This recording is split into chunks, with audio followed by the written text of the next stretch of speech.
सर्वसामान्यांच्या हक्काचा आवाज जागर जनस्थान।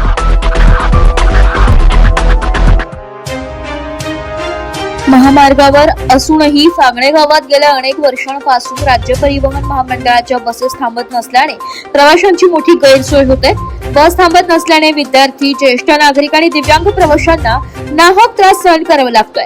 वेळेवर बस न मिळाल्यामुळे विद्यार्थ्यांचे शालेय व महाविद्यालयीन नुकसान होत असून अनेक नागरिकांना नाईलाजाने खासगी वाहनातून जीवघेणा प्रवास करावा लागतोय। या रोजच्या त्रासाला कंटाळून आणि या समस्येवर कायमस्वरूपी तोडगा काढण्यासाठी आता ग्रामस्थांनी एकत्र येत संघर्ष समितीची स्थापना केली आहे। या वाढत्या गैरसोयी विरोधात आवाज उठविण्यासाठी संघर्ष समितीच्या माध्यमातून आज एसटी महामंडळाच्या विभागीय अधिकाऱ्यांना एक सविस्तर निवेदन देण्यात आलंय।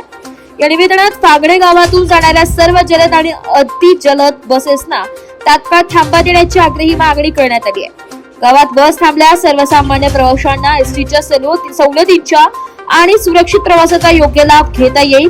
प्रशासनाने गंभीर प्रश्नाची तातडीने दखल घेऊन योग्य कार्यवाही करावी अशी अपेक्षा ग्रामस्थांकडून व्यक्त केली जात आहे। यावेळी सुरेश बडगुजर, ज्ञानेश्वर पाटील, शशिकांत सूर्यवंशी, अंकुश नंदनवनकर, सौ रत्नाबाई पाटील, नागराज पाटील, गणेश बडगुजर, युवराज पाटील यावेळेस ग्रामस्थ उपस्थित होते।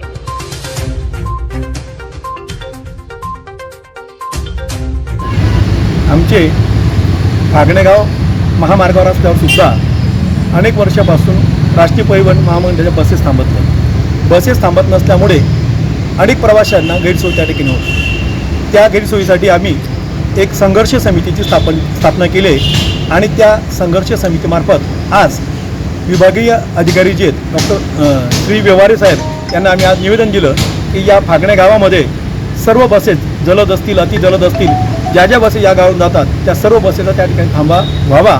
त्यामुळे अनेक विद्यार्थी, ज्येष्ठ नागरिक, अपंग यांना बस सवलतीचा त्या ठिकाणी लाभ घेता येईल।